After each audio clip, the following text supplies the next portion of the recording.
No final do século XIX, experimentos estavam sendo realizados para investigar características dos elétrons, como sua carga e velocidade de deslocamento.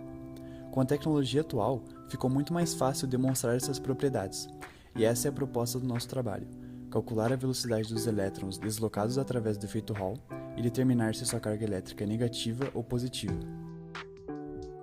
Então, a nossa ideia para medir a velocidade dos elétrons no circuito elétrico foi usar o que é conhecido como efeito Hall.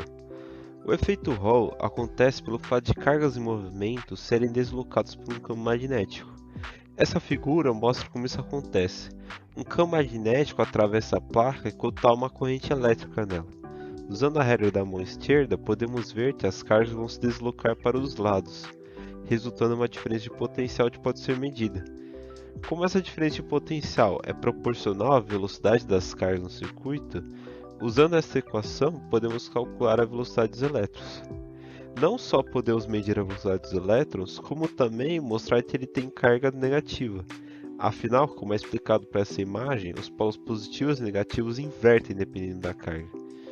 Com esses resultados, usando esta equação, também podemos calcular o número de cargas livres por volume de material, que está diretamente relacionado com os elétrons de valência dele.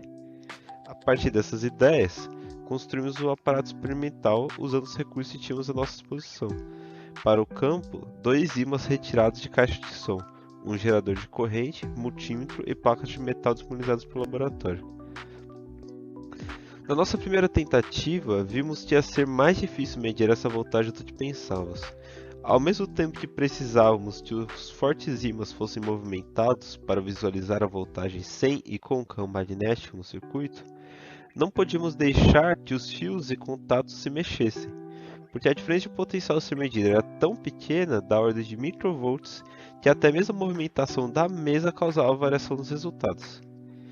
Assim, na nossa segunda tentativa, fizemos uma base melhor para os ímãs.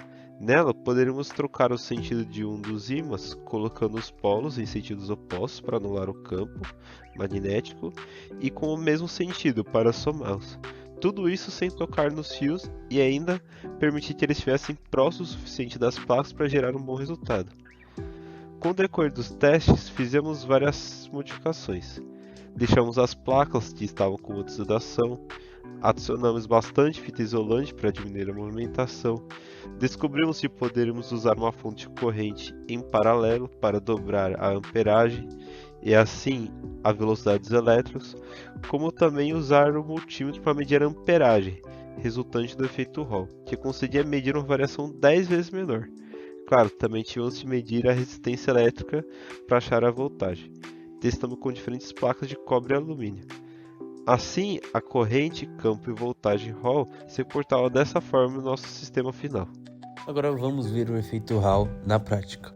O integrante do nosso grupo, ele está mostrando a direção dos ímãs, eles estão se anulando, e logo ao lado direito nós temos um voltímetro e no canto superior esquerdo uma vista lateral do experimento. Podemos ver agora que o ímã foi invertido e sendo assim ele está desviando as cargas para o sistema onde o voltímetro está ligado. Podemos ver que a estabilidade é muito alta, então tem que esperar ele se estabilizar e logo vai se estabilizar no 5.6. Então essa foi a medida anotada pelo experimento.